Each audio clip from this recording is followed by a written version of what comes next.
All right. Welcome, welcome, welcome. I'm so happy you're here. Thank you all for coming. On February 1st, 2014, we founded the Tech Academy. So welcome to our 10-year anniversary. This is a big deal. A lot of you are relatively familiar with these statistics, but I'll give you the specifics. The Bureau of Labor and Statistics, U.S. government organization, has all these records. Most businesses, well, here's what it is. Within 2 years, 20% of businesses have failed. 5 years after they started, about half of businesses have failed. And at the 10-year point, 65 to 70% of businesses have failed. So just the fact that we're here 10 years gone is fantastic. We're proud of that alone. But there's a lot of other things we're proud of. Some of the things that happened over the last 10 years have been challenging and odd, but you're going to hear the whole story tonight. But yeah, we're pretty proud of that. Not everybody makes it to 10 years. All right, so here's the agenda. We're going to cover a bit of the history, our story over the past decade. You're going to get behind the scenes stories, never before told data. You'll hear about our future plans. We have a brand new service that we're announcing. There's a free gift for attending. Some of you have been attending some of my free classes and such. The gift tonight is way beyond those, and those are pretty cool. This whole presentation will take around 2 hours. Please stick around through the whole event to get the full story, which is a pretty wild story and fun, and to get your free gift. So let's talk about origins. Here is my tech mugshot from 10 years ago. So besides the fact that I look like a little kid in this picture, this is the only thing we could find from around a decade ago, right? So here's what I was doing at the time. I was working as a senior level software developer for IBM at the time. It's kind of a wild story. IBM is not an employer that's really well known in the Portland area, but they bought a mortgage technology company, lock, stock, and barrel, and branded it with IBM and made it run like an IBM shop. And I was part of IBM. It's pretty cool. So while that was going on, I was always doing contract work on the side. I would have people that wanted software developed, or they had a piece of software already that was like broken and needed some fix, or, they would need extra staffing somewhere, and I would pull in these side projects. And so I needed entry-level developers for a lot of this work. And those of you who know me know that I've been teaching for most of my adult life. So I would help train entry-level developers. Originally, it was not a boot camp.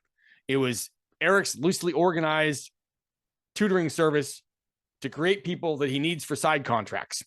That's really what it was. And my original vision for that was really just like, maybe I could eventually make this a bit more of a formal activity and, train up on the side some, entry-level people to just help me with contracts. And then one day, this is a story that a lot of you have heard, but I'm going to tell you a little more of the nitty-gritty on it. My son comes home from school and says, "Hey, Dad, I want to do a developer boot camp." Now, a little bit of backstory here. I grew up in Northern California, not far from Silicon Valley. And Silicon Valley, major influence on the world stage, obviously major influence on the tech industry, more precisely, even back then, early 80s, right? And it's not a surprise that it was the summer of 2012 that the first activity that could properly be described as a boot camp started. And it was started by a group of 5 developers down in the Bay Area who just happened to have the summer of 2012, where none of them happened to be working for the next few months. They made a lot of money and they had a summer off. And they talked about this in interviews. They'd had friends ask them for a long time, "Hey, I'd love to get into tech like you do. I don't have 4 years or 6 years to go off and do this big degree. Could you teach me what you do?" And they would laugh about it. But then they had this summer off and then went, "You know what? Let's have some fun with this." And they went to some of their friends who had been saying this and said, "If you will give us your entire summer," and I mean the entire summer, you're not working, you're probably not going to see your family and friends or loved ones. We own you for the summer. We will take that summer. We'll try to cram everything down your throat we can about everything we know about being web developers and engineers and see what happens. And they got some takers. They got a dozen people. And at the end of that summer, 11 of those people ended up getting hired And the average wage they got hired for was about $105,000 a year. Now, in all fairness, this is the Bay Area, so that by a few cups of coffee. But it was a big deal, right? All joking aside. So that's what my son came home promoting about 7 months later. It was like the spring of 2013, little sheet of paper. He says, Dad, I want to do a developer boot camp. I'm like, what? And I look at this and I'm like, it says Dev Boot Camp, San Francisco, California. I'm like, or I think it may have been San Jose. Like, what is this? They were brand new. So then I started to do the research and went, oh, now that's cool. And what I found out is that, one, it looked like I had a lot of what might be needed to start one of these. And two, they were a really interesting way to break into technology. Because remember, back then, the only ways to break into technology was some sort of self-study or go to a university. But what they were doing, and a few other people around the country started to do, was say, hey, if you will give us all of your time and work your tail off, we'll try to help you break into tech. These programs were in person. They were at least 40 hours a week. They had very rigid schedules. They would run by cohorts. You have to get a bunch of people together, tell them the start date is, say, May 1st, and you're all going to start that day. And this is all you're doing full time during the week. And we're going to put you through entry testing. Very often it was even, you better study ahead of time and know some coding. And that's what the programs looked like, because it was a relatively new industry and this is what people thought would work. So that's what I found out. And I went, well, that sounds rather interesting. I think I should start doing that. And here's how I started. Now, what you're looking at is our first formal location. Some of you know this. Some of you were around then. This is a building in Beaverton, Oregon, that formerly was owned by a flooring and furnishings company called Taggart's. Odd, little known fact, for a long time in the early 2000s, I worked for a flooring sales company, one of the biggest in the country, actually. And Taggart's was one of our chief competitors. So when I first found out that this was the building we were going to operate out of, I wasn't happy. That's a little known fact. But here's what a lot of people don't know. This was not our first building. And here's why. After that spring 2013, when I went, oh, wow, this sounds really interesting. I asked a lot of my tech friends about this, and I started surveying them like, have you heard about these? If I were to start one of these, what do you think would happen? You're a hiring manager. Would you ever hire anybody that went through one of these intensive brief programs? And I started to get really good feedback, actually. It was mixed, but a lot of it was positive. And right about that time, a very dear friend of mine who I had known since about 2005, he said, hey, Eric, I've got this sort of business networking mentorship group that I've been part of. I really enjoy being around these people. You might want to come and check it out. And it was called Best HQ, Business Executive Sustainability Training HQ. And they were in this relatively old business building in an off the beaten path section of Beaverton, Oregon. And I went to one of these meetings and found I really liked the people. For the first time in public around people I didn't know, I said, I've got this idea about a boot camp, and here's what a boot camp is, and got good reaction. And that's where we got our first office. But you would be very charitable in calling it an office. All they had available at the time, and I think it was like $80 a month, but here's why. There were 2 bathrooms in this building. And right in between the men and women's bathroom was this small little room that had been used to store random stuff. And that's all they had. And they emptied it out, except they couldn't fully empty it out because in that room was the biggest printer you've ever seen. Think about an office printer 4 times the size of what you think an office printer should be. And that's what was in this room, taking up most of it. But that's what we had. And that's how we started. So that's our first one. Now, no pictures of that exist. I did just get a text from the founder of Best HQ, Ron White, tremendous friend. He says, huge congratulations. He's got a photo that we're going to be able to post about it. In fact, I'm going to see if we have it. This is totally breaking news. I didn't know he sent me a photo. Give me just a moment. This might be really, really, really cool. All right. Oh, wow. Okay. I'll try to find a way to send this. I'm going to pull this up on my regular email. It's a picture from, I think, our third student and my wife sitting down at a computer, helping him go through a course. Like, this is way early days, our third student. Okay, good. So let's get back to this. So Best HQ finally moved to much better quarters. They took over this Taggart's building. They did a beautiful remodel on it. And we moved into that as one of the first people in that building that were members of this Best HQ community. And we got a little bit of a write-up. And here's an article from that time. It was published in a local newspaper. Now, I'm going to explain some of the naming here because you're seeing Prosper IT Academy and my weird picture. I'll explain all that in a moment. But this was all about our school. We were actually in a local paper. It was pretty cool. I got to tell you, that's a really neat feeling. If you've ever experienced that, where you're in the paper for anything, it's actually kind of cool, unless it's a mugshot. All right. What you're looking at right here are some pictures of my original business plan. Like, the actual original is handwritten, 4 or 5 sheets of paper written in pencil that I sat at my kitchen table and sketched out. But when I codified it, this is what it looked like. Now, I'm not going to read all this stuff, but this is from, say, March of 2014. It's way, way back in the day. Now, I do want to talk about this Prosper IT Academy. What is that? I've had a few businesses I've started over the years. Very few of them succeeded, which is the story of an entrepreneur, right? But the most immediate business prior to this that I opened up for myself was called Prosper Appliance. I had a lot of electronics technician ability, and I would find really high-end appliances that had computer controls inside them that were broken, that no one else wanted to fix because they didn't have the skills. I'd fix these high-end appliances and resell them for a lot of money. And that was Prosper Appliance. And so when I started this IT Academy, Information Technology Academy, I'm not a real imaginative guy sometimes. So I just took Prosper and said, all right, that's what we're going to call it. Right? So that's where we started. Now, we needed logos. You're seeing some early renditions of what the logo might look like.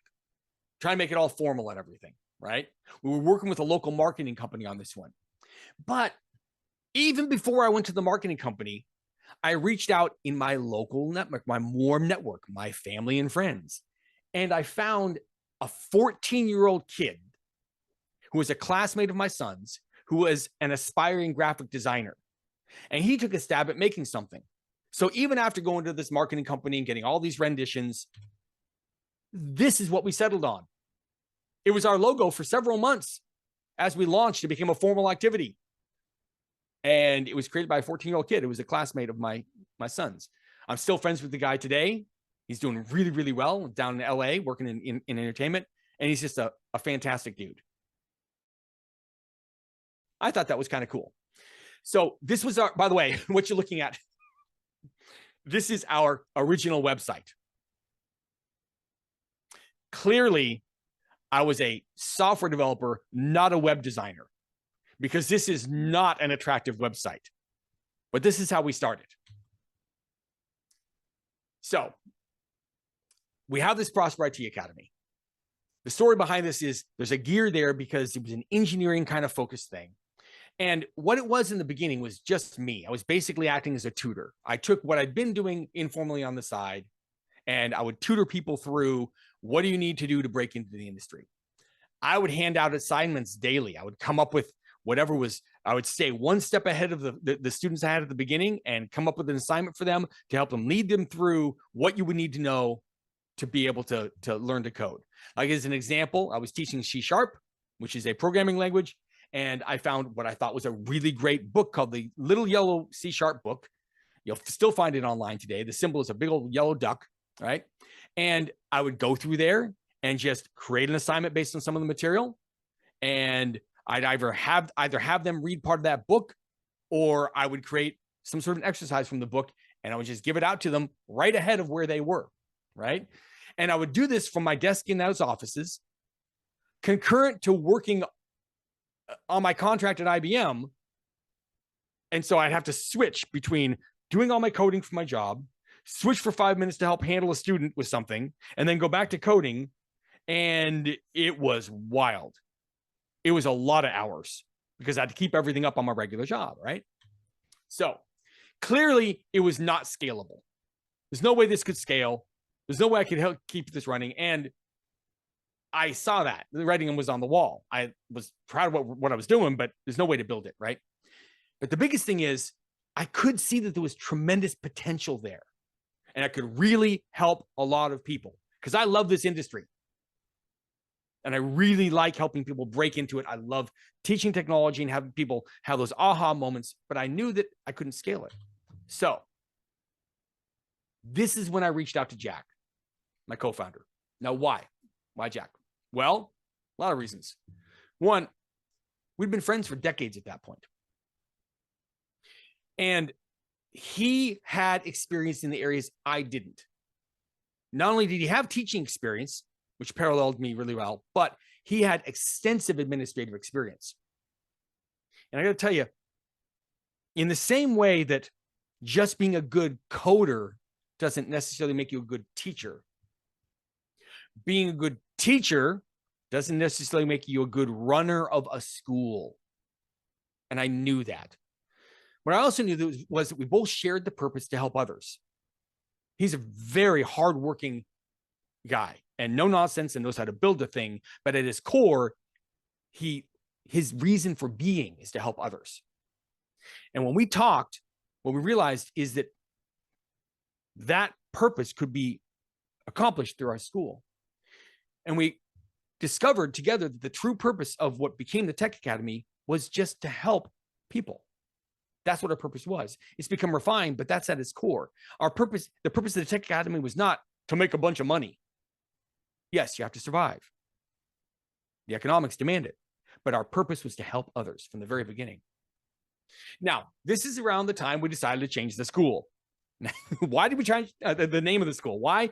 Well, one of the more embarrassing ones is that some people actually pronounce the name of the school as Prosper It Academy.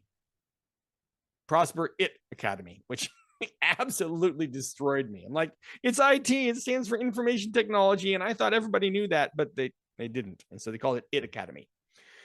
But the other part of it, and this is actually kind of cool, Jack and I realized that the name did not fully embrace all of technology.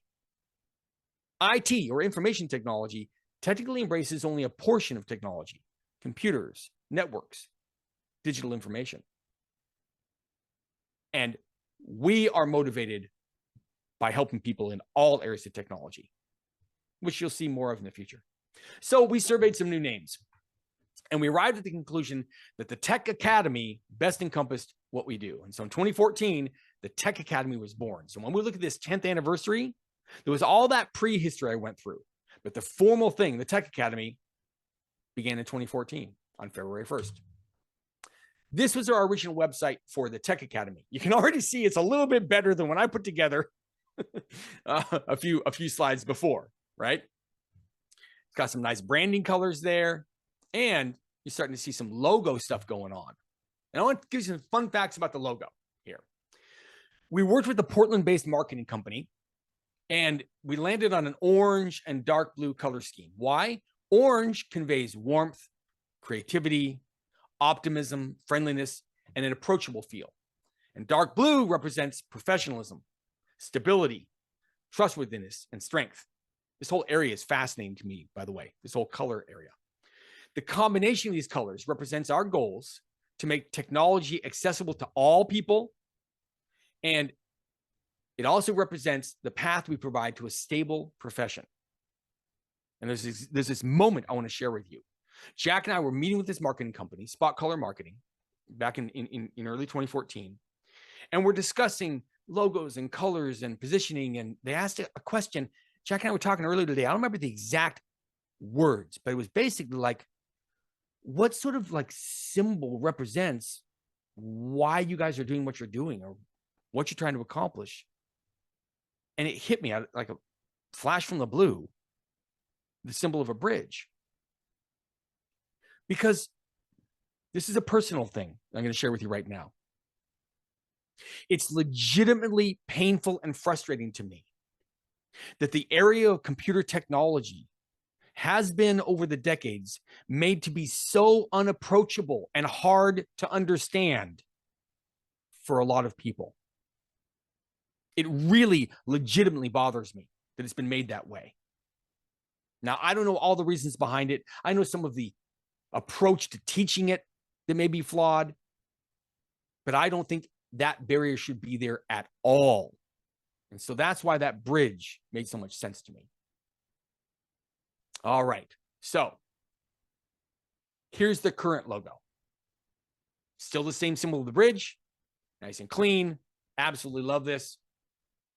Jack put this thing together. I very, very happy with it, but I got to give him props. It's a beautiful way to pull everything together. So that's some backstory behind the logo. Now, those of you who have been to our campus in Portland will recognize this. There's a few of these on the walls in Portland. And this is a really cool story. Jack had 4 of these custom built for our headquarters. And sorry, every time I think of this, it just makes me my heart warm.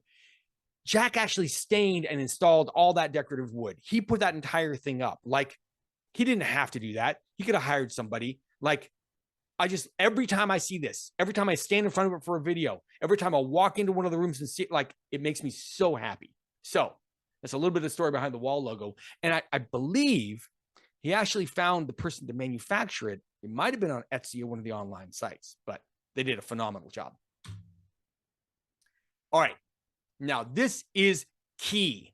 Not only is this a little bit of backstory about the school, which I personally find kind of interesting, for those of you who are moving into technology, and especially when you have a long-term career in tech and have any kind of an eye towards mentoring others from whatever point they are at in their tech journey to another greater capability point, this is a real important lesson. And it's one where I dropped the ball. Jack and I are very early on in this process. We're sitting and we're talking about like the curriculum and the sequence we're going to put things in. And Jack pointed out something that I 1,000% didn't see. We were starting too high on our boot camps in terms of the knowledge level we were teaching. And I absolutely didn't see it. And it started from this really, really, really painful thing where he's going through some material that I put together. And he's like, Eric, this is really tough. Like, you're having me write HTML code. And I'm like, yeah. He's like, I don't know HTML. And it was honestly embarrassing. I'm like, I thought everybody learned HTML like in school. It's like, no, Eric.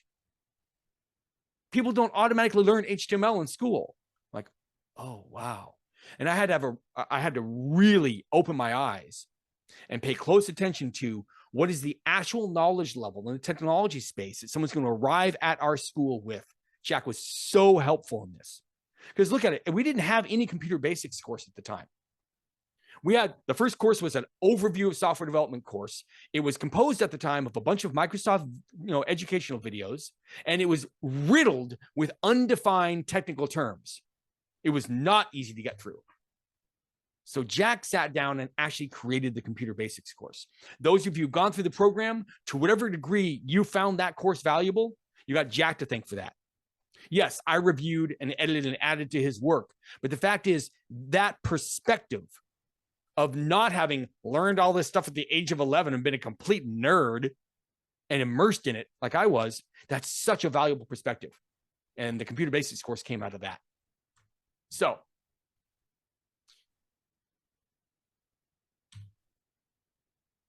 here we go.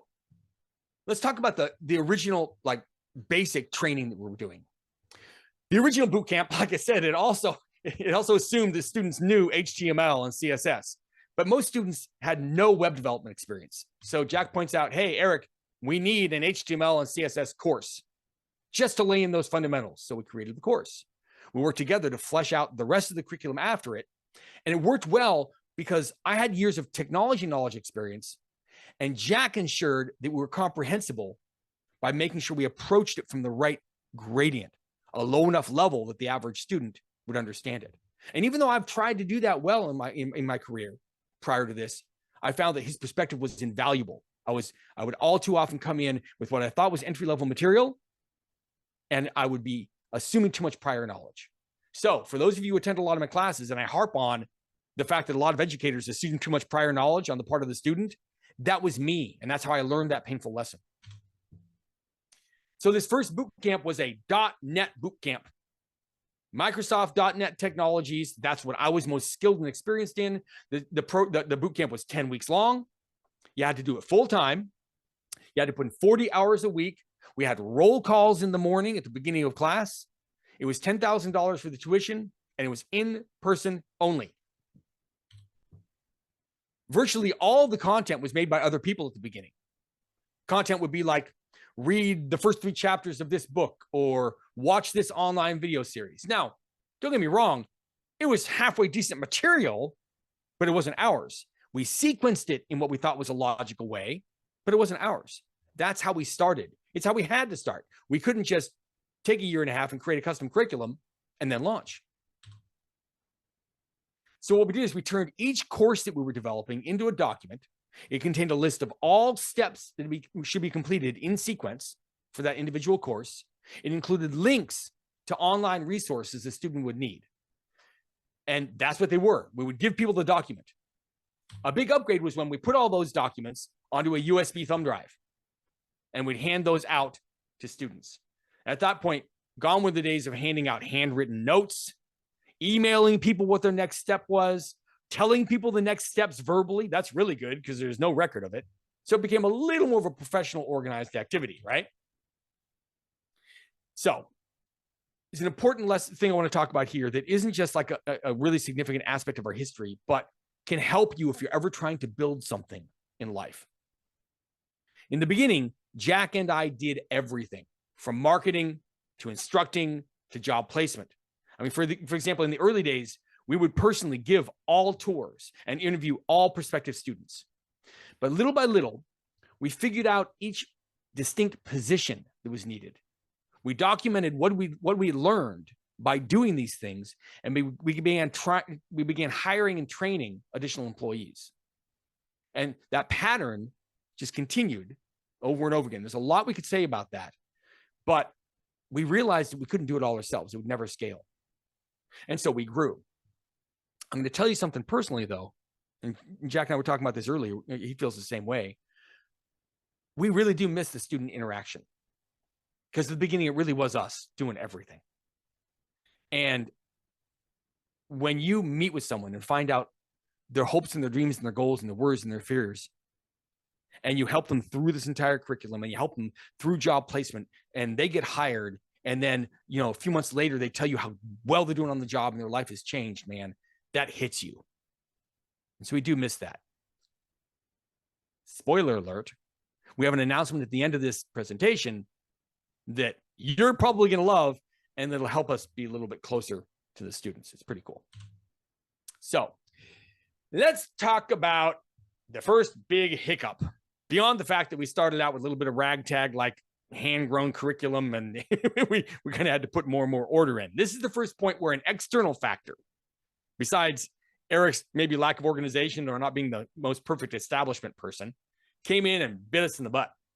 At the end of the first year, 2014, we received a very shocking letter from Oregon's Higher Education Coordinating Commission. It was a letter that said, "You are shut down until you obtain a school license from us." We didn't even know that was a thing, that was a required thing. And remember, boot camps are very new. I have a feeling this commission only like that year became aware that we're 2 or 3 of them operating in the state of Oregon. And when they found out, they were like, excuse us, we govern this area. And here's an application. It was massive. Hundreds of hours were needed to fill that whole thing out. And here's where it was one of the first of many times I realized I made a phenomenal decision to ask Jack to come aboard. They shut us down in that letter, but Jack got on the phone with them and gained their agreement to allow us to keep operating concurrent to the application being filled out, submitted, and approved. And if they had said no, we probably wouldn't exist today. No exaggeration, because they were shutting us down. After months of work and a lot of back and forth, we received our career school license. It was a phenomenal day. And like I said, it's one of the many instances where my faith in bringing Jack on was validated. His actions legitimately saved the Tech Academy that day. He actually personally completed that huge application. And I saw the bad boy. It was voluminous. And to make it worse, it was built around the modality of universities, colleges, and trade schools. They had no idea what a coding boot camp was, and none of their forms and the data that they asked for conformed to what we were doing. And so in addition to just filling out the form, he had to figure out, well, it's asking this. What do they really want? Because it doesn't really parallel what we are, because we and all the other boot camps in America were brand new. All right. So Portland Code School was the first coding boot camp in Oregon. Those of you who have heard me talk about like my entrepreneurial journey with the school know that very early in the process, way back in the summer of 2013, when I was first looking at this thing, I almost gave up. And the reason why is that I went online and found out there was already a coding boot camp in Portland. It was called Portland Code School. Thankfully, I didn't. But they were the first coding boot camp in Oregon. They were shut down in 2015 for failing to obtain the license that we'd obtained. Jack and I knew the people, the founders that made this school. We knew them personally. We toured their school. And it was horrific to see them go, but it shows the importance of the license. So let's talk about another shift. Again, when we began originally, we had a rigid in-person schedule. And unfortunately, we had to turn people away who couldn't commit to that. Not everyone can just not have a job and go to a coding bootcamp 40 hours a week, starting on X day.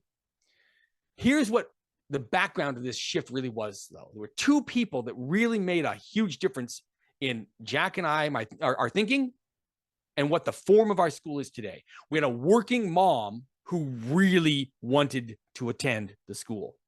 Also, we had someone flying from out of state to tour, and they loved the program in the school, but they couldn't stay in Portland to do it. At the same time, we were seeing other boot camps around the nation turn people away for either inability to attend in person, not being able to commit to the schedule, or a lack of pre-existing coding school. So we sat down, this is in like late 2014, and we really rethought our whole model. So what did that result in? Well, that's when we finally figured out how to deliver a self-paced online boot camp. And here's how that went. Remember the bridge.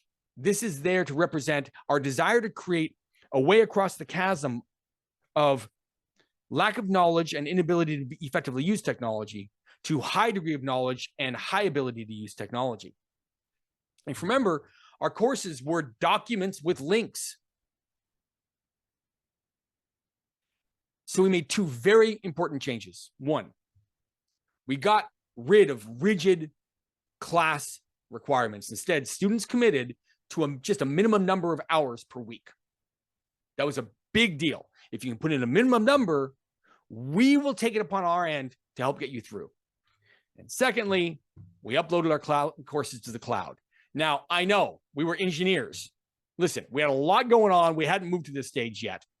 And what we had was kind of working for in-person.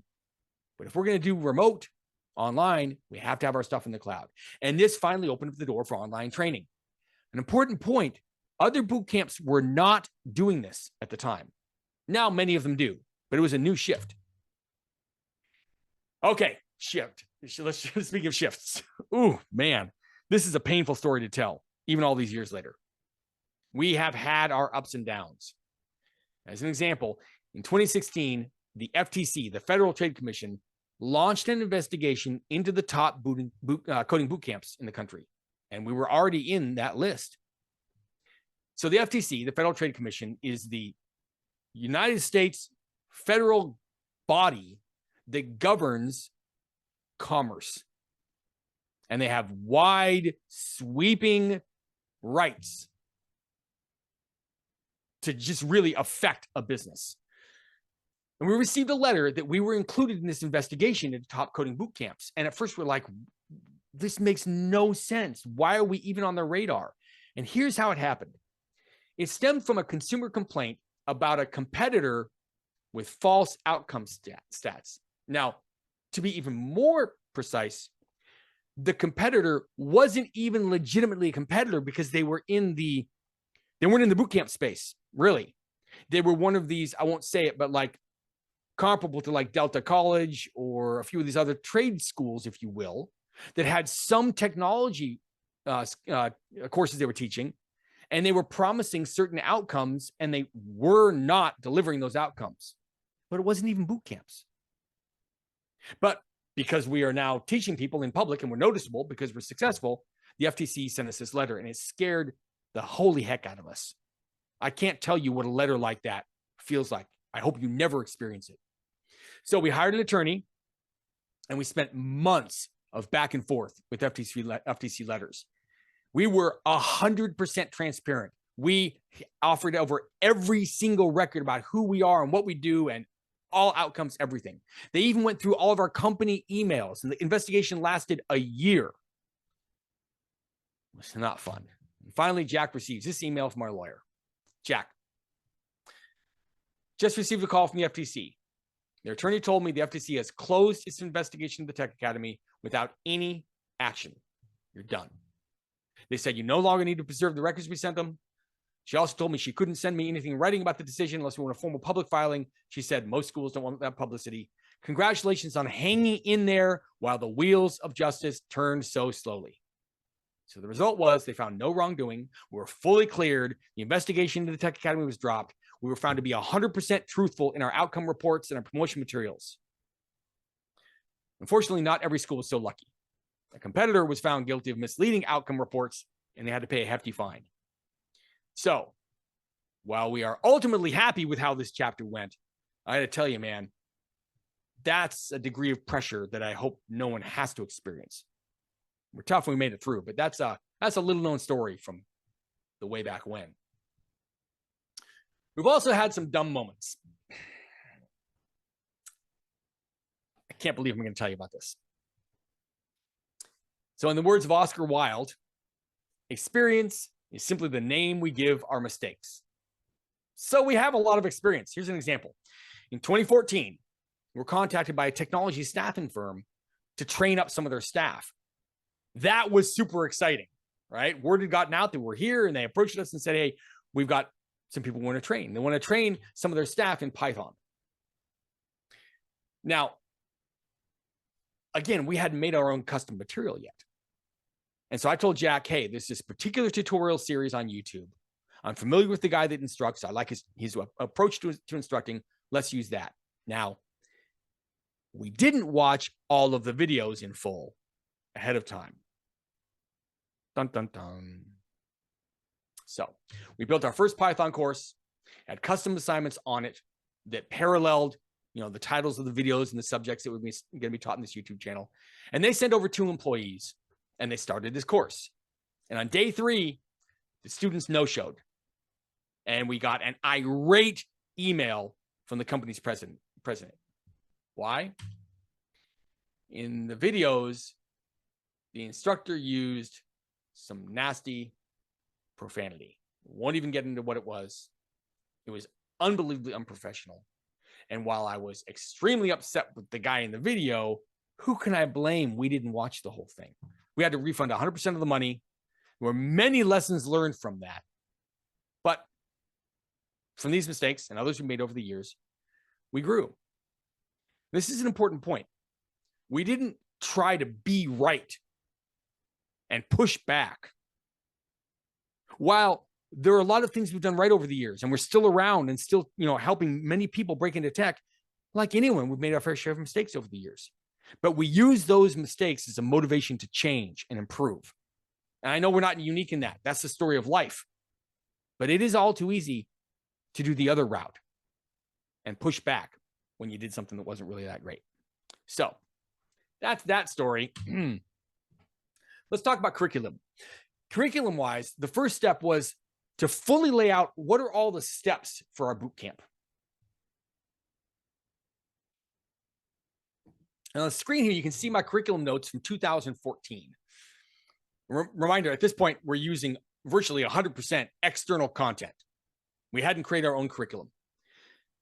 But then we moved into writing our own definitions. And we did this because existing definitions people could find online were too difficult for beginners. And this is something I talk about a lot. I'm not going to expand on it too much, okay? But one of the biggest things is that when you would try to look up a technical term and you're reading the definition or explanation of this term, this concept, right in the middle of the explanation is yet another term that you don't know yet. And when you start to clear up that one, in its definition, you'll probably find yet another term or two that you're just not sure what they are. And you get buried in this big, long chain of like these words that you don't understand or these symbols you don't understand. It's horrible. I had encountered it for years, but now I'm helping other people break into tech, and it was really marring the learning experience. So we started writing our own definitions, right? Let me show you some examples on this. This is a definition at the time from a popular technology dictionary website on the term backup. And you can read it. Backup refers to the process of making copies of data or data files to use in the event the original data or data files are lost or destroyed. Okay, fine. Secondarily, a backup may refer to making copies for historical purposes, such as for longitudinal studies, statistics, or for historical records, or to meet the requirements of a data retention policy. Many applications, especially in a Windows environment, produce backup files using the .bak file extension. That is way too complicated. Just look at this. What does longitudinal mean? Many of you know about longitudinal lines on the planet. It's not that. Longitudinal means of research or data involving information about an individual or group gathered over a long period of time. Information about an individual or group gathered over a long period of time. That's what longitudinal means. Now I ask you, do you need to have that really weird, offbeat, not very common word right in the definition for backup? How about data retention? Data retention means the continued storage of an organization's data for business reasons. An extension. Remember, if you're studying technology for the first time, you might not know what an extension is. An extension is the data format of your file, typically added as an abbreviation at the end of a file name. And .bak is the extension for a backup copy of a file. The whole point is this definition assumes too much knowledge. It doesn't define the uncommon terms used in it. It's atrocious. Here's our definition of backup. Backup is a copy of information created as an alternate in case the original information is lost or becomes unusable. It's used to store information for safekeeping. And then we'll provide an example. You can copy important files that are on your computer and save the copies of those files on a thumb drive, a small electronic storage device that you plug into a computer that allows you to give and take information. This could be considered backing up information. Many different systems, devices, and services exist to facilitate backing up electronic information. Losing vital electronic records can have a damaging effect. So you can see why writing our own definitions was necessary. Now, to be sure, if you're way through the boot camp or a graduate or whatever, and you look at that, you're like, oh, I can handle that much more complex definition. Sure, you can. What about a person new to the subject? And that's who we care about. So writing our own definitions was required to fulfill our purpose of making technology understandable to all. So here's what we decided to do. Jack wrote hundreds upon hundreds of definitions in this way, and I reviewed and edited them. And that pattern worked super, super well because he's coming to it without my baggage of having done this and taught it for decades. And he's super bright. So he'd write a really great definition aimed at someone new to the subject, and I review it and edit it.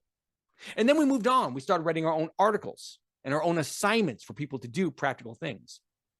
And this is all because the issues with all the issues with definitions existed in lots of other written content, poorly put together and assumes too much prior knowledge on the part of the student. So let's talk about curriculum surveys. For the first few years, we would regularly survey our students. Those of you who have been around for a long time probably recognize this. For example, every single course ended up with a survey to gather feedback. You can see an example of one of our original daily surveys on the screen here. This evolved into the daily reports that students send in today. But here's the important thing. We started noticing a pattern in survey responses. We did not expect this. Students much preferred the Tech Academy content over that of others. That isn't what we set out to do. We're trying to solve specific problems, and it turned out they liked what we produced, which is honest. Yeah, sure, it's gratifying, but we didn't see that coming. In the beginning years, we didn't have any Tech Academy videos of our own. We only used videos from others. As an example, we'd go to YouTube or go to Microsoft's educational channels. Little known fact, not all of you know this. On the right in this picture is one of the kindest, best human beings in the entire world. Not kidding. His name is Scott Hanselman. And Scott is actually a Portland native and one of my personal heroes. I don't have time for the whole story in tonight's presentation, but I had a hidden goal that I didn't communicate to a lot of people. That when I launched the school, I had this dream that someday we're going to be so successful that Scott Hanselman, who does a lot of public speaking at huge events all around the world, literally, would actually come to our school and talk. And when he came and did that in 2017, I about lost my mind. We had Scott Hanselman at the school. It's pretty cool. So here's the point. It became really apparent to us that we needed our own videos. The existing videos, we were having to triage them and find places where they had, they were sequenced in the wrong way or their definitions of terms were inadequate. So we're like, we need to make our own videos. So then began a several-year project of creating our own videos. Some of you have had the misfortune to see me in those old shaky videos, but this is where it all started. So, original videos. You can see one of the earlier ones. Wow, I have very little gray hair. Who is that guy? If you fast forward several years, now the vast majority of our courses have original videos. We now have a library of hundreds of in-house videos. For example, the original Computer Basics course had cartoons from YouTube. And now it's me, mainly in front of a whiteboard.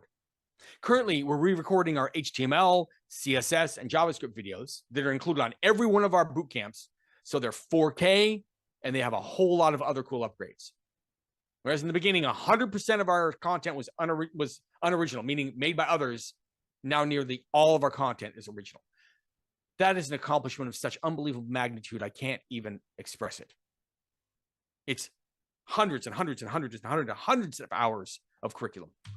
All right. Let's talk about our wives. There were a lot of late nights for Jack and I, right? Writing content, recording and editing videos, etc. There are thousands upon thousands of hours of work, lots of it outside normal work hours. I hope she doesn't watch this. None of this would have been possible at all without our wives.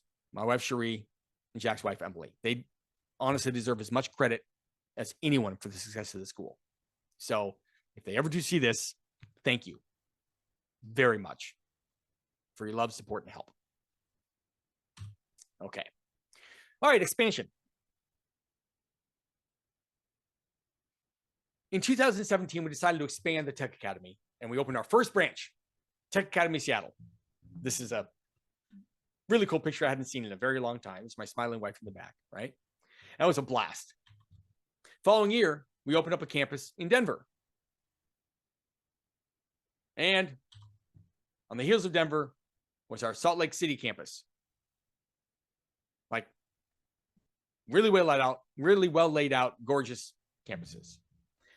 Now, these campuses aren't around anymore.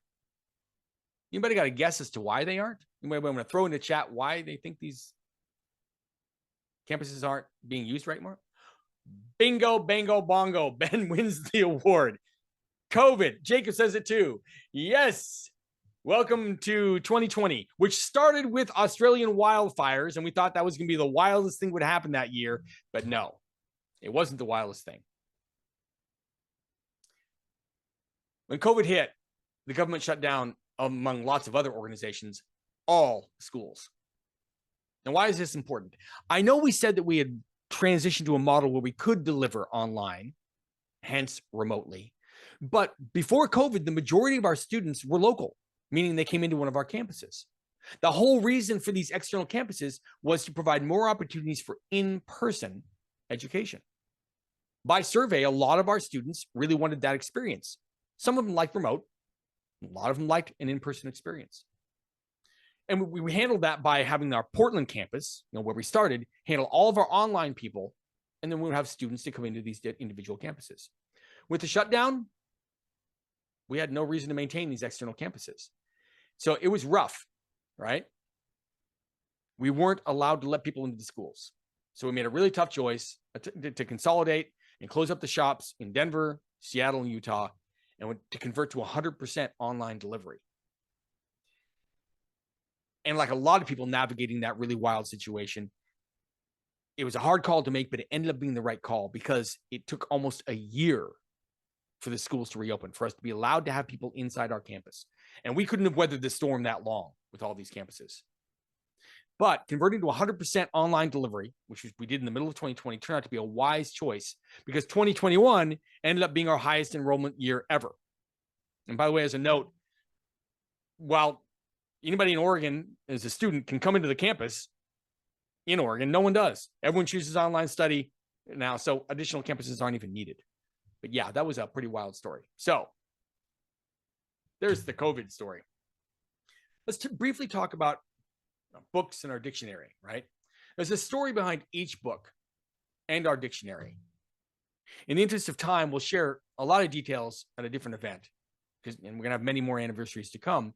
But we have 7 different publications, and they are 3 Learn Coding Basics in Hours books. We have a coding book for kids and young adults. We have a Technology Basics Dictionary. We have a Project Management Handbook and the book You Are Not Stupid. One little known fact, we've sold over 20,000 copies of our books on Amazon, which is pretty cool.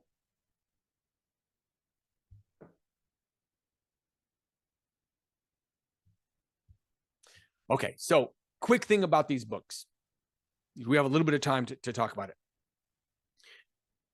The coding books are designed to, within about an 8-hour period, impart the fundamentals of every single computer program that exists in no matter what language.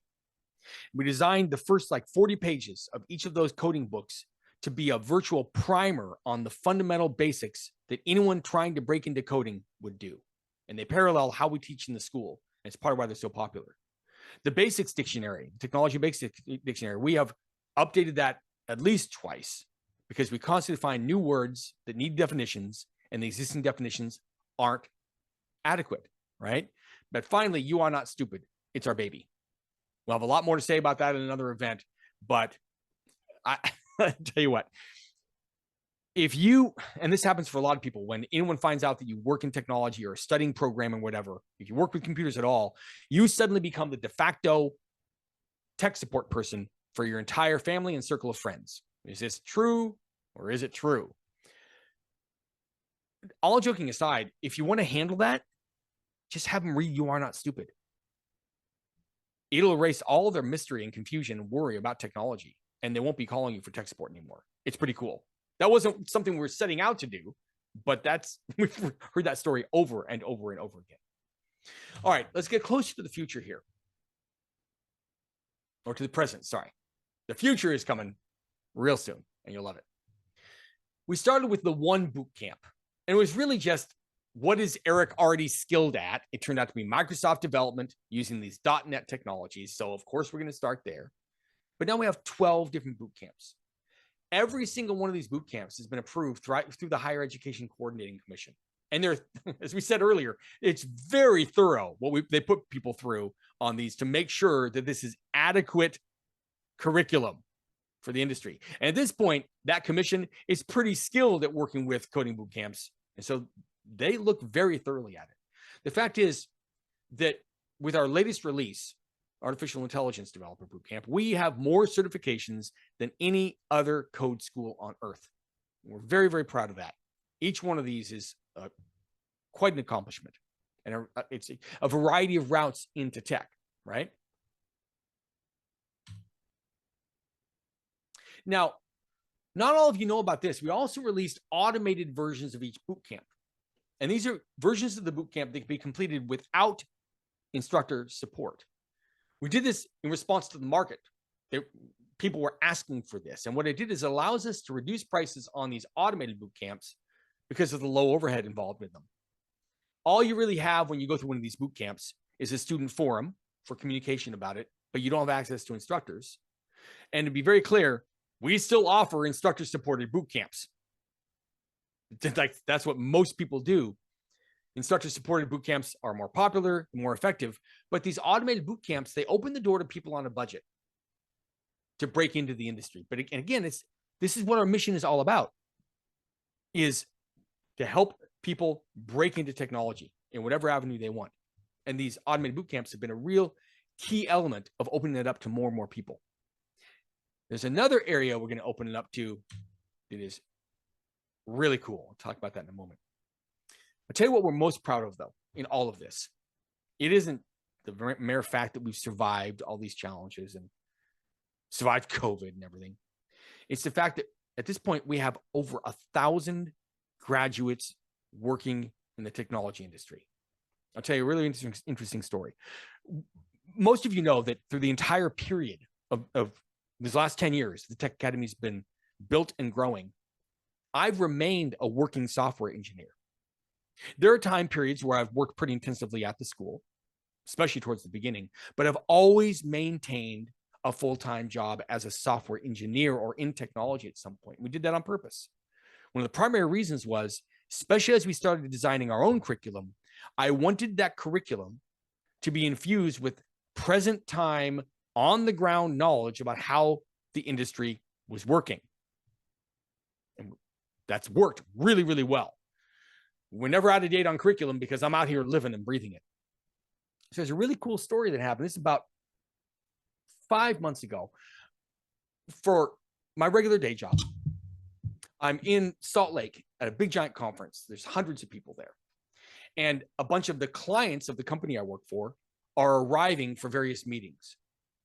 And I'm there. It's the first time I've gone to this big event, and I'm just off to the side. I'm not involved in any big meetings or anything, but I'm there just to watch for the first time. And some guy walks up to me, and he just looks right in my eyes. I don't know this guy from Adam. And he looks at me, he goes, "You're Tech Academy, aren't you?" Well, I'm Erik, but yeah, yes. It turns out this guy went through our boot camp in 2017 and is now in charge for all data and networking for the entire southeast region or southwest region of the nation for Southwest Airlines. Like 400 different facilities, about 1,600 employees. Like, he's the guy running that whole thing. And he wasn't in tech at all before he started. It just,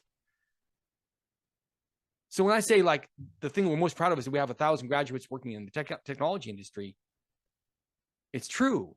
And they're real people. I talked to a friend about 6 months ago who needed to make a change in his technology career because he was capped. And I worked with him, and it turns out he got a great job that added like a 54% raise. And he's working for a Tech Academy grad. That Tech Academy grad was one of the two people that was the impetus for us even going online in the first place. She was that working mom who really wanted to do the program. And so we had to figure out how to service her. She's an engineering manager, and she hired this person. Like, and the connection after connection after connection, like, that's what we're most proud of. It blows my mind that we have this effect. So there's 3 short stories that really sum up our purpose. On the left here, you have Matt. Big, tall dude. When I first met Matt, Jack and I met him at the beginning of 2014. His wife was having to work overtime, nights and weekends at a hospital just to support their family. He was working a dead-end job with opposite hours. Now, I've done that. It's brutal. He's working day shift. She's working nights and weekends. They had no family time. After he graduated, he landed a tech job. His wife was able to go into a normal schedule. He had time and money for his family. He and I are still in communication to this day, 10 years later, right? I'm super proud of the guy. Another one. This was also early on. This is Luke. Luke was a student who had just gotten out of high school and was working at Fred Meyer's. So he went through our program, and right near the end of the program, he came into the school with his mom asking for a refund. He wanted to quit the boot camp, not due to anything in the curriculum, but due to this imposter syndrome he was struggling with. And it was brutal. He was just so nervous and scared that he wouldn't be able to make it in tech. And we sat down with him. He decided to push through it. He landed a job right after graduating that paid literally 3 times what he'd been making in his previous job. And I talked to him about 6 months later just to check in.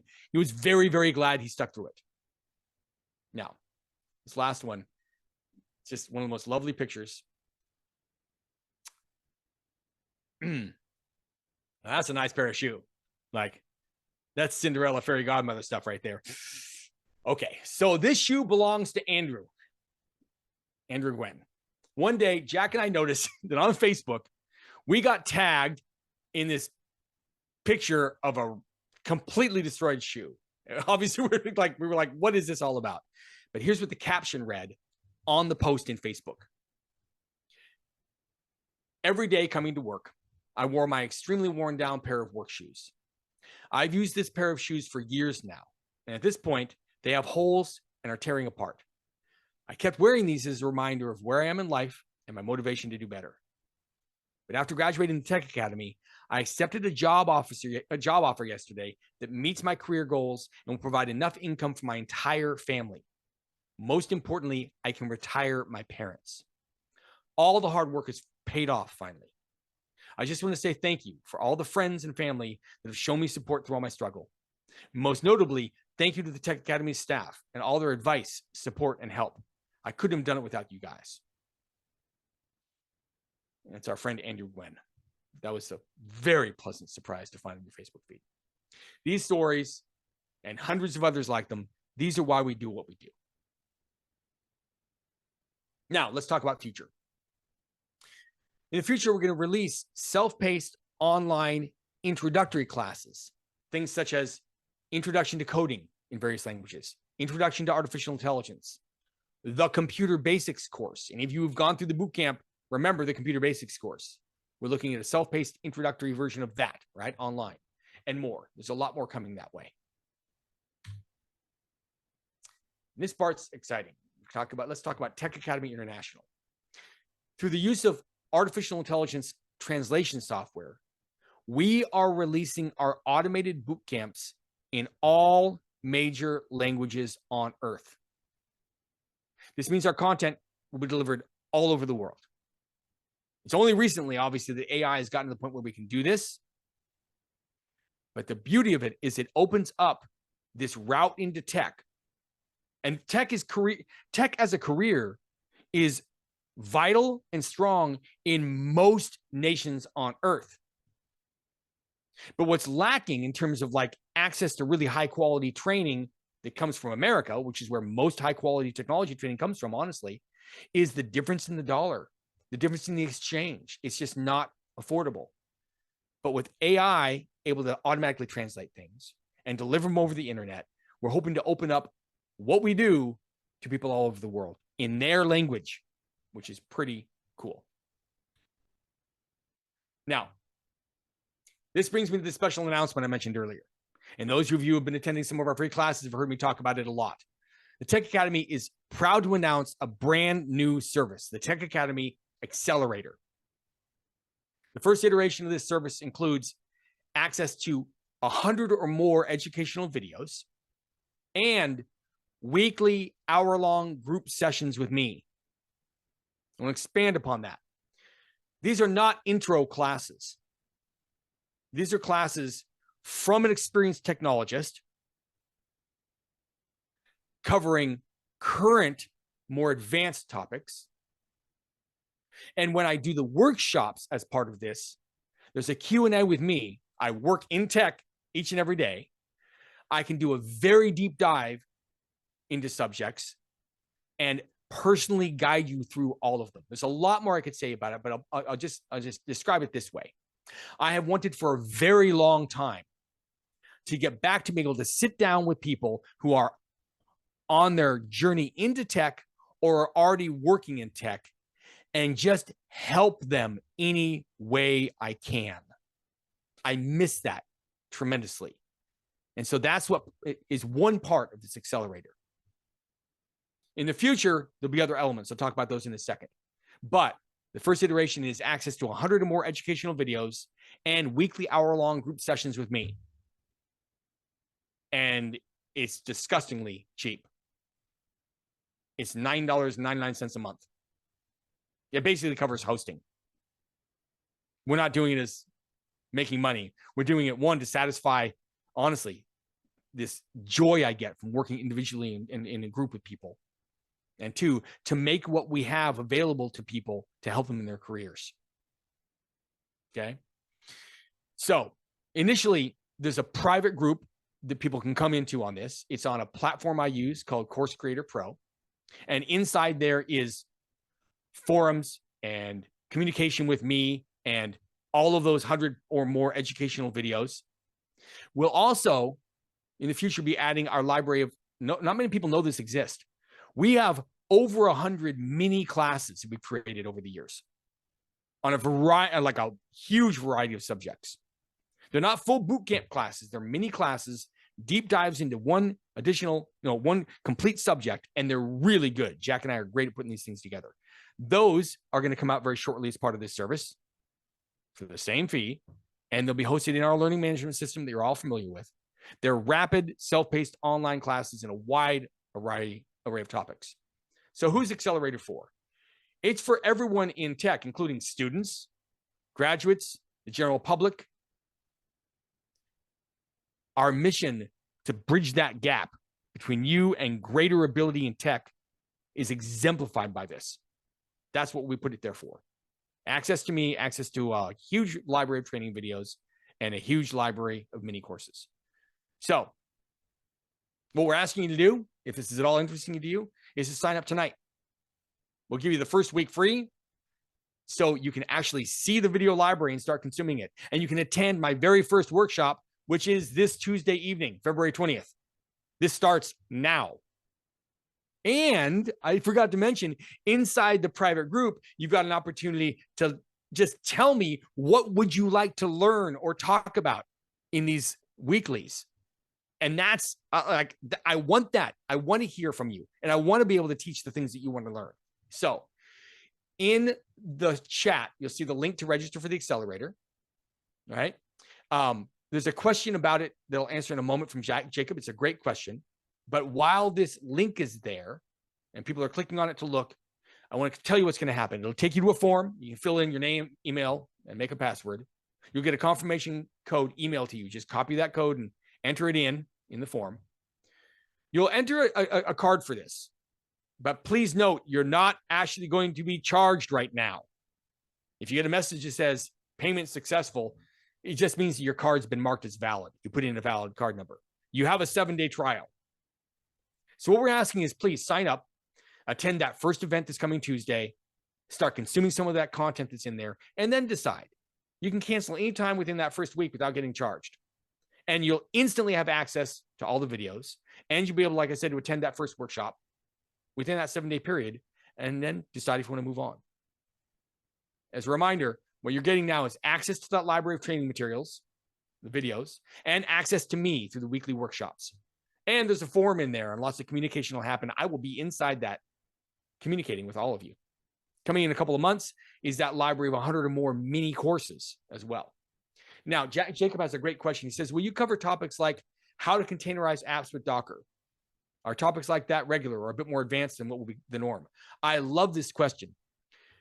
I'm not going to teach at one specific knowledge level, like only for people that are like within the first 3 months of being in the industry.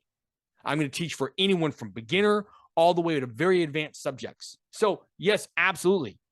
That is an perfect example of what we could put into the channel and say, hey, Eric, I'd love to see data about how to containerize apps with Docker in the next weekly workshop. And I'll have prepared for you a full actual workshop we can do on that and break it down. I can do that honestly with a little bit of prep work. I can break down any technology you want to learn more about. And that isn't just, oh, Erik's awesome. I've still got to learn it. But at this point, Jack and I have done this over and over and over and over again for a decade. You name the technology subject or language or skill or new tool or whatever, we can break that down for you and make your learning curve on it so much faster. It's not that you're not smart and can't figure it out yourself. You are. But you've got an opportunity to make it go much more fast, much faster, and work with me back and forth on it. It's really, really fun. So that was a great question, Jacob. I love that. All right. Now, we have a little bit more time than I thought, and I really like this. And I also have people in this audience who are very communicative. So I'm just going to watch the chat for a moment. Are there any questions people want to throw at me about the stories, this service, anything else? Throw it in chat. I would love to hear from you. My friends are in this. I know a lot of people in this thing. I'd love to hear from you.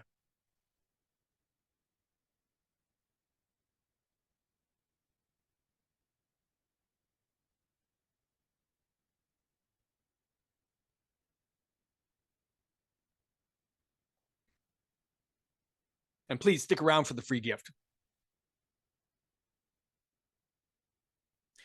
Auntie says, if I don't have any tech knowledge, would I be able to attend the accelerator class?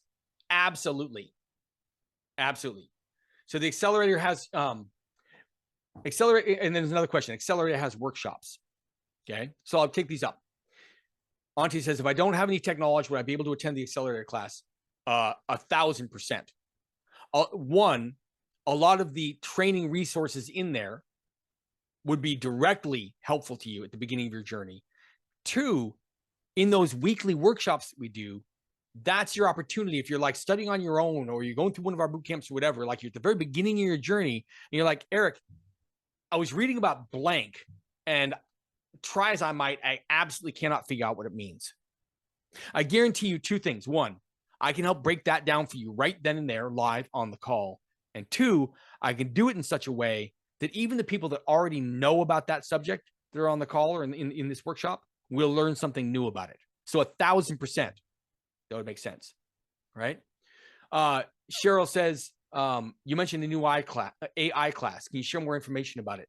Two things on that. I can't go into a dissertation on it right now, a lot of detail, but if you go to learncodinganywhere.com and one, look at the available boot camps, you'll see the artificial intelligence one there. And it's got some good description.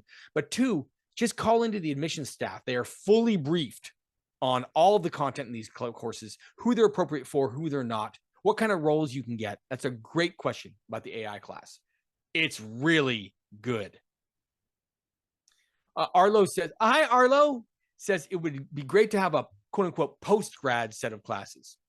Like, where do I go after I've completed the boot camp and I'm looking for more advanced skills? Two things on that. One, that's one of the things we can use the weeklies for, is to do a deep dive into a more advanced subject. And two, those mini courses that we've created, that's also what they are. They are more advanced topics, and they can be curated and put together into a bit of a course pattern for you. You're going to love them, where you can do a much deeper dive for people that are already in the industry. All right. Love this. Okay. Yeah, Jacob will prove your request to join. That's fantastic. Let's see. It'd be great. More of a comment. Oh, cool. Travis says, more of a comment. Only a few weeks in, but very happy with the course so far. Very easy to understand and navigate. So happy I signed up with you guys. Trevor, thank you. I appreciate that, man. That's fantastic. Okay, good. All right. I'll be watching this for a little while longer. Let's go and move on, because there is a free gift here. Okay. But I just want to acknowledge a couple things here. We absolutely would not be who we are without our students. You saw numerous instances tonight as we went through this history of times where your feedback contribution made a tremendous difference. So it goes beyond just simply paying us money and trusting us to help you get into tech. The contribution from the students over the years is tremendous, and it's very, very appreciated. Also, we would not be here at all without our staff. We focused on me and Jack in a lot of this stuff, but I want to clarify some very important things here. we would not exist in the form we have now without staff contributions. One of our longest term employees, Adam Smith, for example, and his development team, there's no way we survive without what he and his team do for us on the technology line. Our unbelievable trio of Trish, Hannah, and Lacey and their help on the curriculum. Like there's too many to mention them all, but without the staff, we're not here. So thank you all, students and staff, for making us what we are today. I appreciate it. All right. The free gift is your own copy of You Are Not Stupid. We sell this book for $25. It is a big, thick, hefty book. It's easy to read, but it's a big, thick, hefty book. Now, unfortunately, this is for US only. If you would like your own copy of You Are Not Stupid, and obviously Jack and I are biased, but please believe me, this is an incredible book. Nothing like this exists. I've been reading about technology and doing technology since I was very young, and I've never seen anything like this. I've wanted it, but there's nothing that lays out on the right gradient with the right historical background in a way that anyone with a reasonable vocabulary can understand. What are these machines called computers? What is technology? How do all these things work? How do they work together? How did we even get here? About 4 to 5 times a year, unsolicited, people who I don't know, but are friends of friends of friends, would get a hold of me or get a hold of Jack and tell us, man, you guys wrote a really good book. I'm justifiably proud of it, and Jack is too, because we worked so hard to break down computers and technology for anyone to be able to understand. And that's what this book does. So if you want your own copy, just go to email us at books@learncodinganywhere.com. Don't forget to give us your mailing address. Okay. You got to have the mailing address or we can't send it to you. And we will send you your own copy of this. Also in there, put in any referrals if you have them. Okay. All right. Now, this is our final slide. If you go to our link tree, which we'll have dropped into chat here in a second, if you go to our Linktree link, you'll find every link that you would need under the sun, moon, and stars for the Tech Academy. Links to all of our free educational YouTube videos, our books and dictionary, upcoming meetups, our contact form, links to pre-register for the accelerator. If you want to register for the accelerator, those links are in there. Social media accounts. So please follow us on social media. Check out our YouTube videos. Register for the accelerator. You'll get a free week of access. And you'll find all of that. So, we covered a lot. Hopefully you found some parts of that journey interesting. Hopefully the embarrassing parts don't make you want to never talk to me or the school again, right? But in all seriousness, we're very, very proud of where we've come. We've overcome things like we communicated with the tremendous help of our students, our staff, allies along the way. So thank you for coming, and here's to the next 10 years.